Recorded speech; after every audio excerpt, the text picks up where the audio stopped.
दर्शक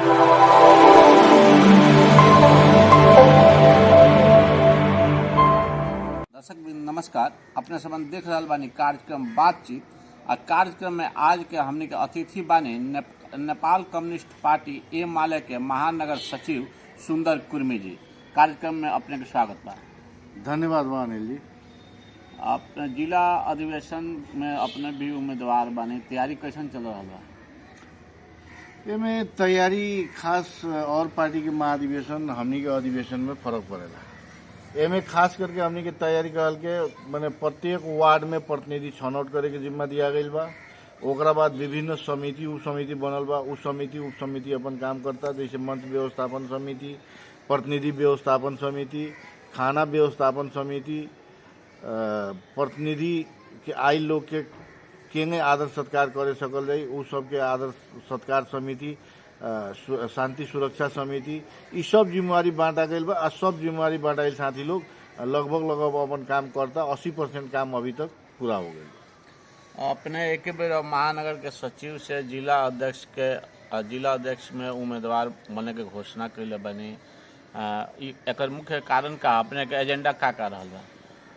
मुख्य रूप में एजेंडा तो अभी जौन नेकपा एमाले के ऊपर जौन केंद्र में जौन किस्म से एगो प्रहार भइल बा राष्ट्रीय राजनीति में, और राष्ट्रीय राजनीति के प्रहार के उ चैलेंज के हमनी के केंद्रीय अध्यक्ष आदरणीय नेता केपी शर्मा ओली ओकरा के एक्सेप्ट करके उ चैलेंज के स्वीकार के जौन एगो देशव्यापी अपन एगो रणनीति, एगो पार्टी के नीति लेके वो आगाड़ी बढ़ल बारन। उनकर नीति, उनकर जौन लेवल लाइन उनकर बना के चलल योजना के नहीं हमनी के ई जिला में सफल बनावे सकी, उ हमरा लायक एकदम चिंता के विषय बा। चिंता लागल बा हमरा। ऐसे हम चाहतानी कि अपनी अध्यक्ष के जिम्मेवारी हम लेके ई जौन हमनी के केंद्रीय नीति अनुसार जौन हमनी के पार्टी के आदरणीय अध्यक्ष केपी ओली जौन नीति के लेके आगाड़ी बढ़ल बारन, उ नीति में हम ई जिला के भी नाम 100% पार्टी के नीति के सहयोगी के रूप में जिला होगो कह के वो से हम उम्मीदवारी घोषणा कैले।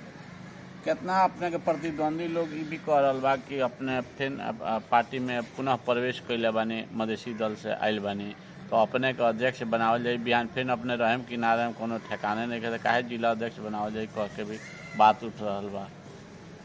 देखिए, अब एगो नेतृत्व के लायक जब लड़ाई होला तो विभिन्न किस्म के बात उठेला, लेकिन 2039 साल से निरंतर हम पार्टी के विभिन्न माध्यम से विभिन्न समय अनुसार अपन घर द्वार, घर परिवार, अपन नौकरी के समय में रहल नौकरी के भी परवाह न करके पार्टी के हमनी के संगठन के काम प्रति ईमानदारी पूर्वक लागत है निशन।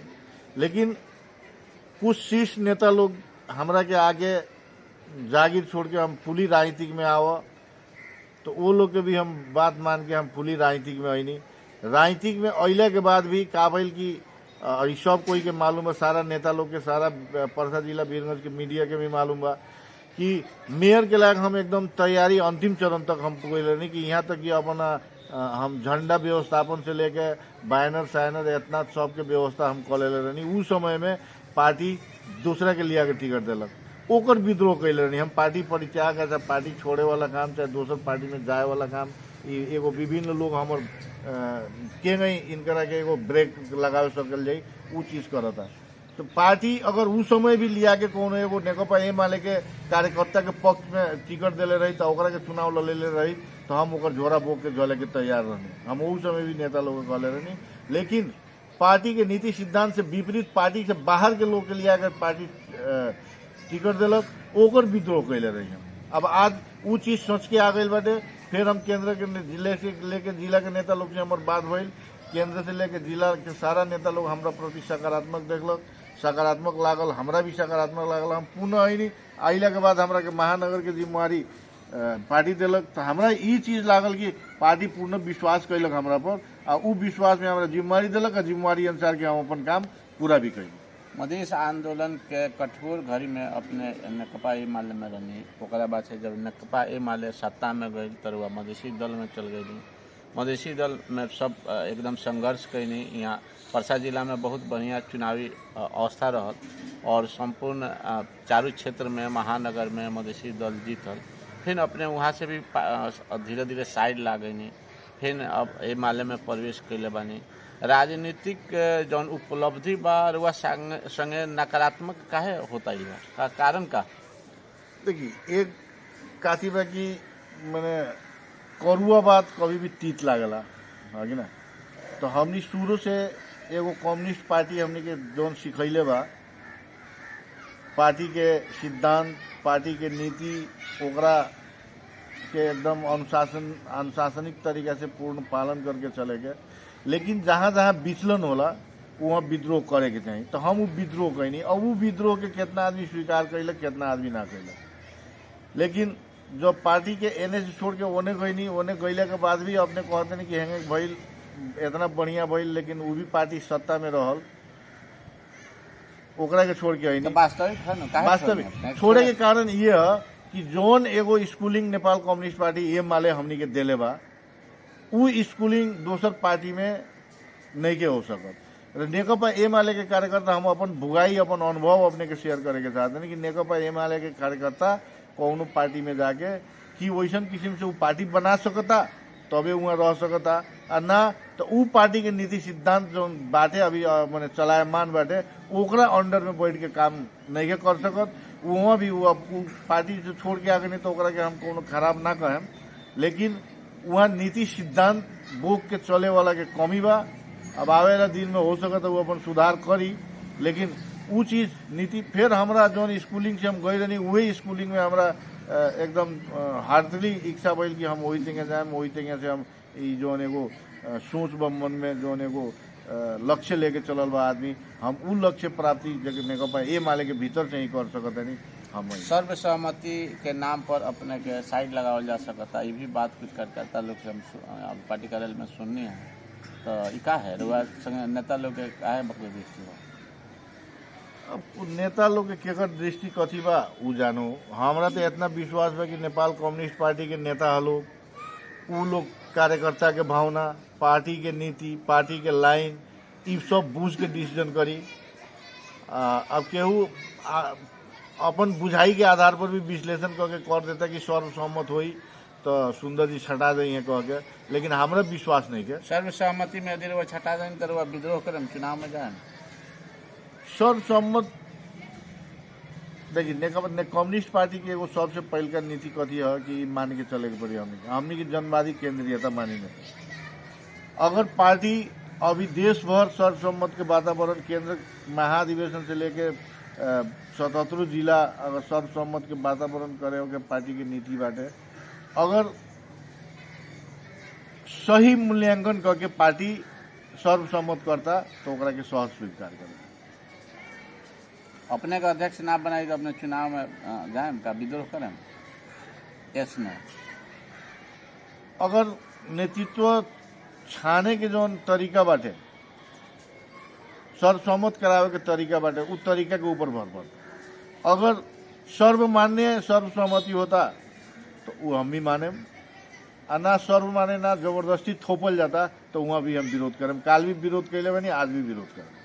अपने का लग रहा भाई, आप जब चुनाव 27 गते होके जा रहा बा, कितना पैसा के व्यवस्था कैले बनी, कितना खर्चा है अध्यक्ष बने खातिर? कम्युनिस्ट पार्टी के चुनाव, आंतरिक चुनाव में कोनो किस्म के खर्चा ना होला।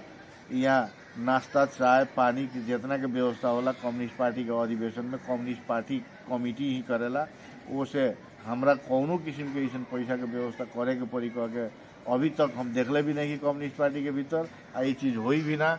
अगर ऐसा क्यों परिस्थिति लिया होता तो ओकर विरोधी आदमी है, ओकर विरोध करें, लेकिन हम खर्चा नहीं करते। कार्यक्रम बातचीत देख रहल प्रसाद जिला एवं संपूर्ण दर्शक लगायत अपना मतदाता के का आह्वान कर, अंतिम में का आह्वान करे के चाहें?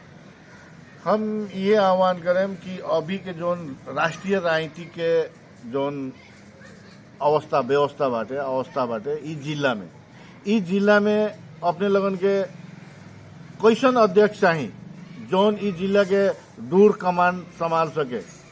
यहाँ जिला में जो अभी तत्काल हमनी के मधेश में देखल प्रशासनिक समस्या,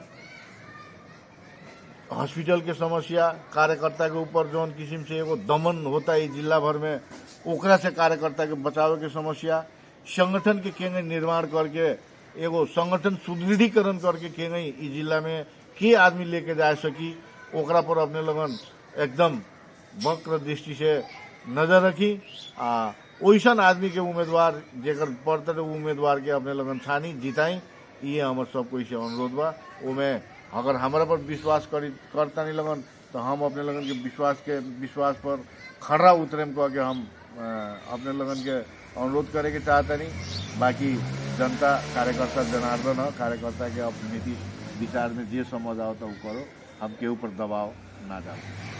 कार्यक्रम बातचीत में अपने समय देने एक खातिर कार्यक्रम की तरफ से हार्दिक धन्यवाद। धन्यवाद जौन हमार भी विचार हमार कार्यकर्ता लगायत इस जिला के अन्य साथी लोग के सामने रखे के मौका देनी एक अपने लगायत अपने की टीम के हम विशेष आभार दे। दर्शक भी अपने के ई आज के कार्यक्रम अच्छा लागल हुई तो अपने कमेंट बॉक्स में विचार रखल जाए, वीडियो के सब्सक्राइब कर जाए और आवे वाला समय में फिर हमनी के दूसर बातचीत के कार्यक्रम लेके अबे क्रम सन दर्शक भी नमस्कार, अपने संबंध देख रहा बानी कार्यक्रम बातचीत। आ कार्यक्रम में आज के हमनी के अतिथि बानी नेपाल कम्युनिस्ट पार्टी ए माले के महानगर सचिव सुंदर कुर्मी जी। कार्यक्रम में अपने के स्वागत बा। धन्यवाद बा अनिल जी। अपने जिला अधिवेशन में अपने भी उम्मीदवार बानी, तैयारी कैसन चल रहा बा? एमे तैयारी खास और पार्टी के महाधिवेशन हमनी के अधिवेशन में फर्क पड़ेला। एमे खास करके हमनी के तैयारी कहल के माने प्रत्येक वार्ड में प्रतिनिधि छनौट करे के जिम्मा दिया गई बा। ओकरा बाद विभिन्न समिति उप समिति बनल बा। उप समिति अपन काम करता, जैसे मंच व्यवस्थापन समिति, प्रतिनिधि व्यवस्थापन समिति, खाना व्यवस्थापन समिति, प्रतिनिधि के आयल लोग के केंगे आदर सत्कार करे सकल जाई उ सबके आदर सत्कार समिति, शांति सुरक्षा समिति, ये सब जिम्मेवारी बांटा गई बा। सब जिम्मेवारी बांटाइल साथी लोग लगभग अपन काम करता। 80% काम अभी तक पूरा हो गई। अपने एक बेर महानगर के सचिव से जिला अध्यक्ष में उम्मीदवार बने के घोषणा कैले बनी। एकर मुख्य कारण का अपने के एजेंडा का रहल बा? मुख्य रूप में एजेंडा तो अभी जौन नेकपा ए माले के ऊपर जौन केंद्र में जौन किस्म से एगो प्रहार भइल बा राष्ट्रीय राजनीति में, और राष्ट्रीय राजनीति के प्रहार के उ चैलेंज के हमनी के केंद्रीय अध्यक्ष आदरणीय नेता केपी शर्मा ओली ओकरा के एक्सेप्ट करके उ चैलेंज के स्वीकार के जौन एगो देशव्यापी अपन एगो रणनीति एगो पार्टी के नीति लेके वो आगाड़ी बढ़ल बारन। उनकर नीति उनकर जौन लेवल लाइन उनकर बना के चलल योजना के नहीं हमनी के ई जिला में सफल बनावे सकी उ हमरा लायक एकदम चिंता के विषय बा। चिंता लागल बा हमरा। ऐसे हम चाहतानी कि अपनी अध्यक्ष के जिम्मेवारी हम लेके ई जौन हमनी के केंद्रीय नीति अनुसार जौन हमनी के पार्टी के आदरणीय अध्यक्ष केपी ओली जौन नीति के लेके आगाड़ी बढ़ल बड़न उ नीति में हम ई जिला के भी नाम 100% पार्टी के नीति के सहयोगी के रूप में जिला होगो कह के वो से हम उम्मीदवारी घोषणा कैले। कितना अपने के प्रतिद्वंदी लोग ई भी कह रहल बा कि अपने फिर पार्टी में पुनः प्रवेश कैले बानी, मधेसी दल से आयल बानी, तो अपने के अध्यक्ष बनावल जाए। बिहान फिर अपने रहम कि ना रहम कोनो ठिकाने नहीं के काहे जिला अध्यक्ष बनावल जाए कह के भी बात उठ रहल बा। देखिए अब एगो नेतृत्व के लायक जब लड़ाई होला तो विभिन्न किस्म के बात उठेला, लेकिन 2039 साल से निरंतर हम पार्टी के विभिन्न माध्यम से विभिन्न समय अनुसार अपन घर द्वार घर परिवार अपन नौकरी के समय में रहल नौकरी के भी परवाह न करके पार्टी के हमनी के संगठन के काम प्रति ईमानदारी पूर्वक लागत है निशन। लेकिन कुछ शीर्ष नेता लोग हमरा के आगे जागीर छोड़ के हम फुली राजनीतिक में आव, तो वो लोग के भी हम बात मान के हम फुली राजनीतिक में आईनी। राजनीतिक में अइला के बाद भी काबिल की सब कोई के मालूम है, सारा नेता लोग के, सारा परसा जिला वीरगंज के मीडिया के भी मालूम बा कि मेयर के लायक हम एकदम तैयारी अंतिम चरण तक हम पहुंचले नहीं कि यहाँ तक कि अपना हम झंडा व्यवस्थापन से लेके बैनर साइनर इतना सब के व्यवस्था हम कर ले रहनी। उस समय में पार्टी दूसरा के लिया के टिकट दिलक, ओकर विद्रोह कैले रहनी। हम पार्टी परित्याग चाहे पार्टी छोड़े वाला काम चाहे दोसर पार्टी में जाए वाला काम, एगो विभिन्न लोग हमर के नहीं इनकरा के एगो ब्रेक लगावे सकल जाई उ चीज करता। तो पार्टी अगर उस समय भी लिया के कोनो एगो नेकपा एमाले के कार्यकर्ता के पक्ष में टिकट दिले रही तो ओकरा के चुनाव लड़ेले रही तो हम ओकर झोरा बोक के जले के तैयार रहनी। हम उस समय भी नेता लोग कहले रहनी, लेकिन पार्टी के नीति सिद्धांत से विपरीत पार्टी से बाहर के लोग के लिए अगर पार्टी टिकट दिलक ओकर विद्रोह कैले रही हम। अब आज वो चीज सोच के आ गई बाटे। फिर हम केंद्र के जिले से लेके जिला के नेता लोग से हमार बात भइल, केंद्र से लेके जिला के सारा नेता लोग हमरा प्रति सकारात्मक देखलक, सकारात्मक लागल, हमरा भी सकारात्मक लागल। हम पुनः अइनी, आइला के बाद हमरा के महानगर के जिम्मेवारी पार्टी दिलक तो हमरा ई चीज लागल कि पार्टी पूर्ण विश्वास कैलक हमरा पर आ उ विश्वास में हमरा जिम्मेवारी दिलक आ जिम्मेवारी अनुसार के हम अपन काम पूरा भी कैली। मधेश आंदोलन के कठोर घड़ी में अपने नेकपा एमाले में रहनी, ओकरा बाद से जब नेकपा एमाले सत्ता में गई तो वह मधेसी दल में चल गई। मधेसी दल में सब एकदम संघर्ष कैनी। यहाँ परसा जिला में बहुत बढ़िया चुनावी अवस्था रहल और संपूर्ण चारू क्षेत्र में महानगर में मधेसी दल जीतल। फिर अपने वहाँ से भी धीरे धीरे साइड ला गई, फिर अब एमाले में प्रवेश कैले बानी। राजनीतिक जौन उपलब्धि बा रुआ संगे नकारात्मक काहे होता ही का कारण का? देखिए एक काथी बा कि मैंने करुआ बात कभी भी तीत लागला है कि ना। तो हमनी शुरू से एगो कम्युनिस्ट पार्टी हमनी के जौन सिखैले बा, पार्टी के सिद्धांत, पार्टी के नीति, ओकरा के एकदम अनुशासनिक तरीका से पूर्ण पालन करके चले के। लेकिन जहाँ जहाँ विचलन होला वहाँ विद्रोह करे के चाहिए। तो हम वो विद्रोह कैनी। अब वो विद्रोह के कितना आदमी स्वीकार कैलक, कितना आदमी ना कैलक। लेकिन जब पार्टी के एने से छोड़ के ओने गईनी, ओने गईले के बाद भी अपने कहते नहीं कि हेंगे भइल इतना बढ़िया भइल, लेकिन वो भी पार्टी सत्ता में रहल, ओकरा के छोड़ के आईनी। वास्तविक है ना, वास्तविक छोड़े के कारण ये है कि जोन एगो schooling Nepal communist party Emale हमनी के देले बा, उ स्कूलिंग दोसर पार्टी में नहीं के हो सकत। नेकपा एमाले के कार्यकर्ता हम अपन भुगाई, अपन अनुभव अपने के शेयर करे के चाहते हैं कि नेकपा एमाले के कार्यकर्ता कौनो पार्टी में जाके कि वैसन किस्म से वो पार्टी बना सकता तबे वहाँ रह सकता, आ ना तो उ पार्टी के नीति सिद्धांत जो बाटे अभी मैंने चलायमान बाटे ओकरा अंडर में बैठ के काम नहीं के कर सकत। वहाँ भी वो पार्टी से छोड़ के आगे नहीं तो ओकरा के हम कोनो खराब ना कहें, लेकिन वहाँ नीति सिद्धांत बोक के चले वाला के कमी बा।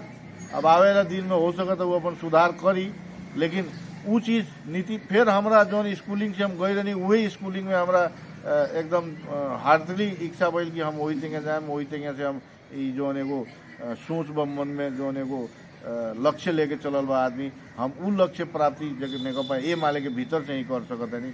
हम सर्वसहमति के नाम पर अपने के साइड लगावल जा सकता, ये भी बात कुछ कार्यकर्ता लोग से हम पार्टी कार्यालय में सुननी है। तो ई का है रुआ संगे नेता लोग के काहे बकरी दृष्टि बा?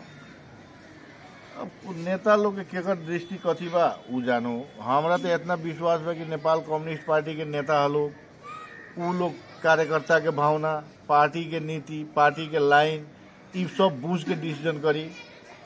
अब केहू अपन बुझाई के आधार पर भी विश्लेषण करके कर देता कि सर्वसम्मत हुई तो सुंदर जी छटा देंगे कह के, लेकिन हमरा विश्वास नहीं के। सर्वसहमति में यदि वो छटा दें तो वो विद्रोह करें, चुनाव में जाए।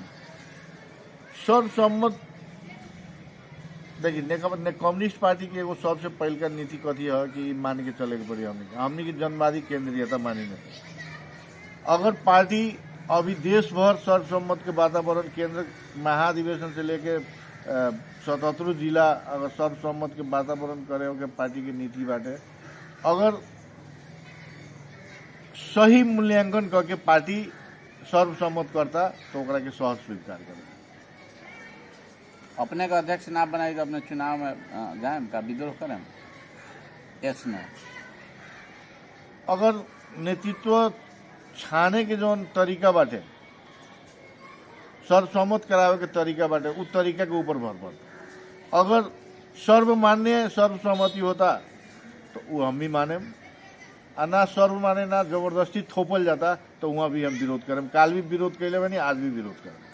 अपने का लग रहा भाई, आप जब चुनाव 27 गते होके जा रहा बा, कितना पैसा के व्यवस्था कैले बनी, कितना खर्चा है अध्यक्ष बने खातिर? कम्युनिस्ट पार्टी के चुनाव, आंतरिक चुनाव में कोनो किस्म के खर्चा ना होला। यहाँ नाश्ता चाय पानी की जितना के व्यवस्था होला कम्युनिस्ट पार्टी के अधिवेशन में कम्युनिस्ट पार्टी कमिटी ही करेला। ओसे हमरा कौनो किस्म के ऐसा पैसा के व्यवस्था करे के पड़ी कह के अभी तक हम देखले भी नहीं कि कम्युनिस्ट पार्टी के भीतर ये चीज हुई भी ना। अगर ऐसा क्यों परिस्थिति लिया होता तो ओकर विरोधी आदमी है ओकर विरोध करें, लेकिन हम खर्चा नहीं करते। कार्यक्रम बातचीत देख रहल प्रसाद जिला एवं संपूर्ण दर्शक लगायत अपना मतदाता के रुआ का आह्वान कर अंतिम में का आह्वान करे के चाहें? हम ये आह्वान करें कि अभी के जोन राष्ट्रीय राजनीति के जोन अवस्था बाटे ई जिला में अपने लगन के कैसन अध्यक्ष चाहिए जोन ई जिला के दूर कमान संभाल सके। यहाँ जिला में जोन अभी तत्काल हमनी के मधेश में देखल प्रशासनिक समस्या, हॉस्पिटल के समस्या, कार्यकर्ता के ऊपर जोन किस्म से एगो दमन होता है जिला भर में, ओकरा से कार्यकर्ता के बचाव के समस्या, संगठन के केंगे निर्माण करके एगो संगठन सुदृढ़ीकरण करके केंगे ई जिला में के आदमी लेके जा सकी, ओकरा पर अपने लगन एकदम वक्र दृष्टि से नजर रखी। ओइसन आदमी के उम्मीदवार जेकर पड़ते उम्मीदवार के अपने लगन छानी जिताई, ये हमार सब कोई से अनुरोध बा। ओमे अगर हमारा पर विश्वास करता नहीं लगन तो हम अपने लगन के विश्वास पर खड़ा उतरे कह के हम अपने लगन के अनुरोध करे के चाहता नहीं। बाकी जनता कार्यकर्ता जनार्दन है, कार्यकर्ता के अपने नीति विचार में जे समझ आओ तो करो, हम के ऊपर दबाव ना डालो।